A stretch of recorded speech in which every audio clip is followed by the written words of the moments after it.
പ്രായപൂർത്തിയാവാത്ത പെൺകുട്ടിയോട് ലൈംഗിക അതിക്രമത്തിന് ശ്രമിച്ച യുവാവ് പോലീസിന്റെ പിടിയിലായി.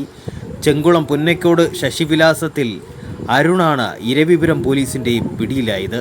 ഈ മാസം 6-ാം തീയതി സ്കൂളിലേക്ക് നടന്നു പോവുകയായിരുന്ന 14-കാരിയായ പെൺകുട്ടിയെ ഇയാൾ ലൈംഗിക ഉദ്ദേശത്തോടെ നിർബന്ധിച്ച് സ്കൂട്ടറിൽ കയറ്റി കൊണ്ടുപോകാൻ ശ്രമിക്കുകയായിരുന്നു.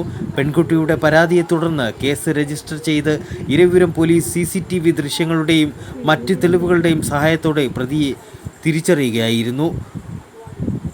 കൊല്ലം East, Eravipuram, Chathannoor, Parippally, Paravur, Attingal, Pooyappally, Thiruvananthapuram medical college എന്നീ പോലീസ് സ്റ്റേഷനുകളിൽ ഇയാൾക്കെതിരെ മോഷണ കേസുകൾ നിലവിലുണ്ട്.